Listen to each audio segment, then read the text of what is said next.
Most of you aren't subscribed. Make sure to subscribe, as it helps out the channel. Without further ado, the series opens near a village that notices a rift appearing from beneath the ground, uncovering an old man who claims to be the king of a former kingdom. The old man utters that his kingdom had been held captive by an evil magician, offering to hand over the kingdom to whoever defeats said magician, suddenly vanishing into dust. Moving forward in time, we follow several adventurers pitted against a mighty dragon, all working together to pick away at the dragon. But the adventurers begin dropping one by one, having lost valuable time and resources in the previous days. Laos Tudin, the leader, and our MC, is seen lost in thought, planning their next course of action after defeating the dragon. But suddenly Fallon, Laos's younger sister, shoves Laos away, helplessly watching as Fallon is snatched up by the red dragon. Scanning the area, Laos realizes his party has completely been wiped, watching as Fallon casts one final spell out of desperation, sending Laos and the entirety of the party back to the surface. Waking up in a field, Laos is called by Marcel Donato, notified that everyone had escaped the dungeon, all but Fallon herself. Laos is horrified to realize that her magic couldn't rescue her from the jaws of the dragon, asking for everyone to prepare to re-enter the dungeon, but Marcel reveals that everyone's gear had been lost when they were transported out of the dungeon. Chilchuck also joins the conversation, revealing that two of their party members have resigned, having been scouted by other parties. Laos knows exploring dungeons costs money to hire companions, buying equipment, and purchasing food, wondering if they could sell their current items to cover their expenses, but Chilchuck says they're nowhere near their goal. Laos knows that Fallon will get digested the longer they wait, saddened to hear revival spells won't work in every case, but first they should refuel with some food. Heading through town, Marcel and Chilchuck both begin listing off foods they crave, but Laos reminds them that they still need to save Fallon, suggesting that he solo the dungeon whilst the others sell their gear. Laos blames himself for not being more prepared, not wanting to put his friends in harm's way. But Marcel reminds Laos he needs her magic, and Chilchuck states they'll need his skills to open doors and disable traps. With Laos fired up, he declares that they'll quench their hunger by slaying the monsters within the dungeon, reminding everyone that there is an entire ecosystem of monsters in the dungeon, and this will surely give them chances to hunt for their own meals. As Marcel and Chilchuck think back on their monster encounters, they question if they'll survive after eating such creatures, telling Laos that criminals that have been banished are the ones that feed on monsters. But as Laos and Marcel continue to bicker, they suddenly spot a newbie party fleeing from a monster. With a single swing, Marcel knocks out the mushroom monster chasing them, watching as Laos appoint the mushroom monster as their first meal, learning from a book that mushrooms are a good beginner meal. Needing more ingredients, Laos rushes deeper into the dungeon, cutting over to a section of the dungeon that once was a cemetery for villagers to sleep, but now it has been turned into a marketplace for adventurers. Apparently, it was only 6 years ago when the dungeon emerged, and no one has any idea how it came to be, with people believing it to be forbidden magic that created the dungeon or monsters from another world flooding into their current one. Spotting a hole in the dungeon, Laos sticks his wrapped-up sword into the hole, luring out a scorpion only to put it down like a crayfish. Chilchuck calls out Laos for secretly wanting to eat monsters, but Laos adds he was always fascinated by how monsters looked and how they function, but it doesn't detract from his mission to save his sister. Retrieving some water from a nearby fountain, the gang set up in the middle of the room, prompting Laos to cut into the mushroom monster, amazed to learn that cutting the creature from the side is tougher than vertical cuts. Dicing up the mushroom, Laos tosses the mushroom cubes along with the scorpion into a boiling pot, reassuring Marcel that the scorpion's venom is safe to consume. Tasting the meal, Laos immediately throws up, spotting Senshi calling out to them. Taking over, Senshi begins dissecting the scorpion, removing its pincer, head and legs only to extract the scorpion's organs. As for the mushroom, Senshi removes the bottom half of the mushroom, keeping its top and legs, only to toss everything into a bigger pot he prepared himself. Seeing as the meal is missing things, Senshi heads over to sever some roots and herbs. But Marcel is very opposed to eating plants grown from a location that once belonged to a cemetery. With Marcel demanding to know who Senshi is, a strange ooze pours onto Marcel, revealed to be a slime that restricts Marcel from casting her spells with her voice. Luckily, Senshi frees Marcel with a single stab to the slime, surprising Leos as it would normally take them longer. Senshi reveals the structure of a slime is quite simplistic, as slimes choose their targets based on the prey's breathing pattern, meaning shouting would naturally draw its attention. Senshi begins prepping the slime with some citric juice, sandwiching it between a net, and declaring he'll let it dry into a delicacy in the coming weeks. Taking out one he prepared earlier, Senshi mentions how he studied the dungeon for over 10 years, tasting and adding the final touches to his delicious hot pot. As Senshi serves the boys a bowl, Marcel patiently watches the boys enjoying the dish, giving in as she demands to taste the dish as well. Surprisingly, the slime combined with the roots and herbs Senshi added completes the meal, all dusting off their bowls as Senshi introduces himself as a dwarf researcher. Upon hearing that Leos and his party are heading deep into the dungeon to rescue his sister from a red dragon, Senshi laments that dragons normally spend their days sleeping and slowly digesting their food, excitedly asking if he can join Leos's party, having always wanted to cook up a red dragon. Although the gang are surprised by Senshi's enthusiasm, they accept Senshi as a member, all leaving the first basement floor only to head into the second basement floor filled with massive trees and greenery. Apparently, scholars believe that the second basement floor belongs to the upper region of a golden castle, making Chilchik question how the massive trees remain underground, but Leos brushes it off as another feature of the cursed dungeon.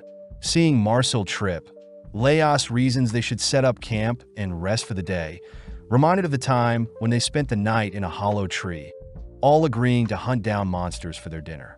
Seeing Marcel annoyed, Leos promises to make a meal that suits her taste, but Marcel freaks out hearing that only rats, bats, goblins, and living armor are the most popular monsters nearby. Luckily, Senshi reassures everyone that fruits also grow nearby, guiding everyone to some man-eating plants with fruits growing from them, annoying Marcel. Leos reminds Marcel that man-eating plants are an umbrella term, showing off the Baracelia flower lure in a mouse with its mucus trap, slaying it only to use it as compost. Leos states that all plants and vegetables are grown from dead remains and animal feces, reassured by Chilchuk that such man-eating plants at their level would never be able to harm humans. Seeing as it'll be hard for the gang to sneak in and retrieve the fruits growing off the man-eating plants, Marcel begins channeling a spell, preparing to fire it at the man-eating plants, but is suddenly halted by Senshi. At that moment, the plant opens its petals, sending several vines to ensnare Marcel, only for Senshi to remind Marcel to take only what they need, as Marcel's spell would have harmed the forest unnecessarily. As the vines begin wrapping tighter around Marcel, the gang spot the plant spitting out an existing corpse, scaring Marcel when she learns man-eating plants normally plant seeds in its victims. Seeing no other choice, Leos aims for the plant's roots, freeing Marcel. Helping Marcel up, Leos gets excited, wanting to know how Marcel felt being tied up by the plant, but Marcel glares at Leos, weirded out by his question. Picking some fruits and vegetables, the gang head into a hollow tree, starting off by boiling the plucked vegetables only to delicately remove their seeds. Next, Senshi coats a pan with the vegetable skin, making use of some fruit, excess slime, and scorpion remains to create a mixture that can be poured into the pan. Serving up a fruit tart, all once again amazed by the dish Senshi whipped up, but they all wonder what they should do with the corpse. With Marcel instructed to not revive it, they string it up for others to take note of it, heading off for the night. With Marcel enduring a nightmare as she sleeps, Leos thinks about the journey ahead, noting that eating food is a luxury only to those who survive. Following a younger Marcel, she greets her mother, who serves her some of her favorite dishes. But upon realizing they're all made from dungeon monsters, Marcel awakens, realizing it was a nightmare. Smelling something nearby, Marcel gets jealous seeing another party eating pork with bread, but Senshi points out beginner adventures prioritize eating breads, dried meats, and wine, but Senshi says adventurers need fats to help function. Seeing as Marcel herself is craving fatty foods, the gang agree to seek out eggs today, running into a creature with the body of a chicken, tale of a snake and venomous fangs and claws, widely known as the Basilisk King of Snakes. As Leos fantasizes about how a basilisk will taste, the gang search around for the basilisk's nest, uncovering some freshly laid eggs, surprising Marcel as they're quite soft and narrow. Suddenly, hearing the cry of the basilisk, Leos orders everyone to hide, watching as the party they saw from earlier also sneaking into the nest, but had brought the basilisk with them. As the creature tears through the beginners, it locks onto Marcel, who runs for her life, forcing Leos to intervene with a terrifying cry, purposely making himself look big and intimidating to halt the creature. With Senshi sneaking up from behind, the basilisk sends its snake head to deal with Senshi, whilst Leos occupies the chicken head, temporarily confusing the creature and ultimately allowing Senshi and Leos to slay the basilisk. Seeing one of the other party members poisoned, the gang agreed to make use of the antidote in their next meal, all rushing to skin the creature. Covering the creature with spices and stuffing it with vegetables, Senshi roasts the chicken's body, unveiling a nicely plump chicken roast. With the poison adventure fed some of the antidote-infused chicken, they all dust off the chicken. Sitting down to rest, the rookie adventurers mention how they've only started adventuring 3 months ago and have been wiped out in the same place countless times, asking Leos how they can improve, but Senshi cries that the rookies should focus on their diet, their sleep, and their workout routines. With the rookies inspired, they depart, allowing Leos and his party to descend further, worried that they won't reach the 3rd floor today. Leos says he heard the red dragon awakens every month to hunt, aiming to reach it before it awakens with an empty stomach, scaring Marcel as she falls on her butt. Seeing as Marcel needs to rest, Leos says they should choose a different path to avoid the roaming bats, prompting Marcel to offer to use her magic to clear a path. But Leos says Chilchuck can handle most of the traps they'll encounter. Needing more food before they continue, Senshi points out some mandrakes they can harvest, allowing Marcel to take charge as mandrakes are fundamental in magic and medicine. Since mandrakes will let out a loud noise when pulled from the earth, Marcel suggests they get a dog to unearth them, but realizes they have no access to such a creature. Leos suggests they use a long string to avoid hearing the mandrake's cries, but seeing everyone so conflicted, Senshi tugs on a mandrake, severing its head before its voice can be heard. Off to the side, Marcel feels pathetic since no one believes in her, choosing to prove that her method works as she opts to use a bat instead of a dog to unearth the mandrakes. Tying a long rope to a mandrake, Marcel dangles a loop in front of a bat's nest only to fire a spell to awaken the bats from their nest. As a swarm exits the nest, one gets caught by the rope, but even with the mandrake unearthed, the bat flies free, diving towards Marcel's location. With Leos and Chilchuck checking on Marcel, they notice Marcel is in complete shock, asking why Marcel did something so dangerous. Upon hearing Marcel didn't want to be a burden, Leos reminds Marcel that her magic is important in later levels, so he only wanted her to conserve her strength, asking Marcel to rely on others and not push herself. As Marcel snaps out of her daze, the gang are amazed by their food haul, watching as Senshi mixes ingredients from the basilisk, mandrakes, and bat, crafting a special omelet for the gang. Finally heading down some stairs, Chilchuck asks to borrow Leos's sword, smacking it against a wall only to reveal a hidden passage. Senshi is shocked to see Chilchuck so serious, all heading through the secret passage, but Chilchuck suddenly orders everyone to freeze, allowing Chilchuck to personally scout the area before them first. Having cleared up a path for everyone to follow, Senshi accidentally steps on a trap, freaking out Chilchuck as he orders Senshi to listen to him. Rebelling, Senshi triggers several more traps, getting screamed at by Chilchuck, who states fire traps will combust near oil traps. But hearing that there is oil nearby, Senshi says they'll have deep-fried food for their next meal. With Senshi agreeing to listen to Chilchuck agrees to lead Senshi to their oil source, all heading towards the treasure vault where Senshi spots a chest with an oil trap. As Chilchuck works his magic, he disarms the chest, wondering how he'll get the steaming hot oil out, but is asked by Senshi to let the oil rip into his pan. Letting the oil loose, Senshi catches the oil in his pan, evaluating the oil's temperature to be 180 degrees with his finger, only to ask Chilchuck to make use of the previous traps to help prepare their next meal. With Senshi prepping the meat and the batter, Senshi hands over the items to Chilchuck to cook over the fire trap, resulting in a nicely battered bat meat. As the gang sit down to enjoy the meal, Senshi admits that Chilchuck truly is a trap expert, convincing Chilchuck to teach Senshi some of his tricks in exchange for teaching him how to cook. Having made it through several more traps, Chilchuck helps the gang pass through another blocked-off passage, all feeling nostalgic having passed through the same area in the past. Leos suddenly realizes the decoration on his sword guard has disappeared, having acquired the memento 3 years ago when he was first a beginner. Having joined a gold-peeling crew, Fallon and Leos had followed their party into the second basement floor's castle, all horrified to see an adventurer's corpse had rotted away. With the other party members uncovering a room lined with pieces of armor, they all celebrate knowing they could sell the armor for a decent amount. But out of nowhere the armors move, picking off the adventurers. Choosing to flee, Leos attempts to carve a path to escape, but his sword is ultimately broken. Stealing his resolve, Leos had managed to snatch another armor sword, sadly losing his life and marking his first ever death, but was revived and had ever since carried the same sword on his adventures.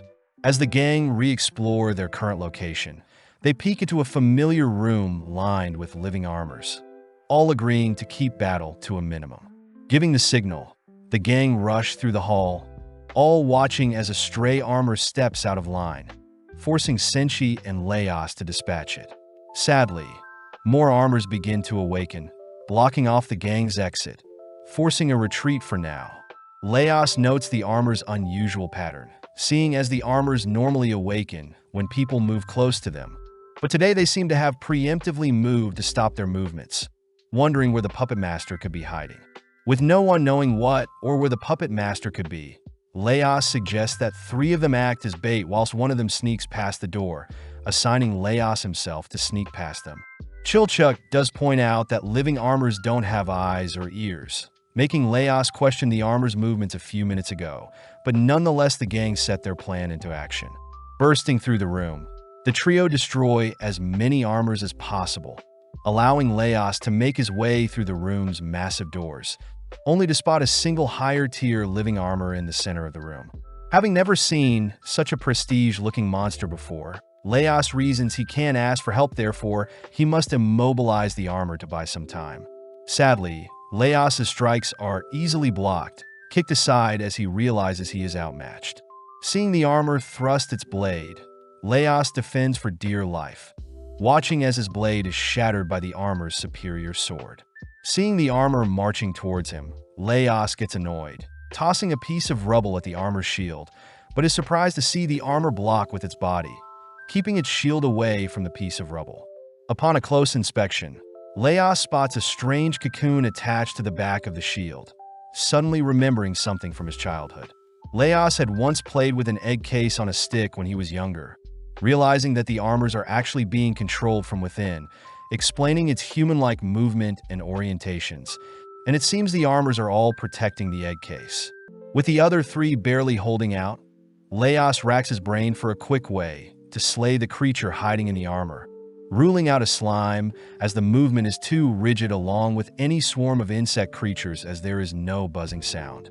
Having bought some time by hiding, Leos says he must confirm the creature first before slaying it, choosing to draw the armor's attention with a piece of rubble, only to tackle it from behind, forcing it to expose its body to protect its shield.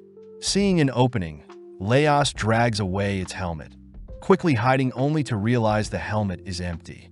As the armor marches towards Leos, Leos fears it may be the end for him, but suddenly sees the armor swing its blade at a different pillar.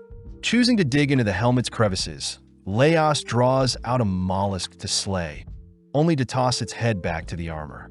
With the armor busy putting back on its head, Leos once again tackles it, pinning it to the ground only to begin dismantling and carving out the other mollusk, heavily weakening the creature's control on the armor. Checking on the others, Leos sees the others may need some help, tossing the egg nest to draw the armors away, showing off his findings to the others. Leos explains that the mollusk had acted as muscles for the armor, individually controlling different sections of the armor. And this discovery also explains why the armors were so sporadic, as it was their spawning season, and they were simply fixated on protecting their eggs. Seeing Leos excited, Chilchuck and Marcel know Leos is determined to taste the mollusk, watching as Senshi and Leos discuss ways to prepare the creature. Just to make sure, Senshi removes the mollusk's organs, tossing some of them into a stir-fry of vegetables, whilst others are steamed and placed in some soup. Seeing as they all fear being poisoned, the gang watches Leos takes the first bite, all amazed to hear Leos declare the meal is delicious. Following Leos's lead, the others all try out the meal, all acknowledging that it's edible and has similar taste to mushrooms and shellfish.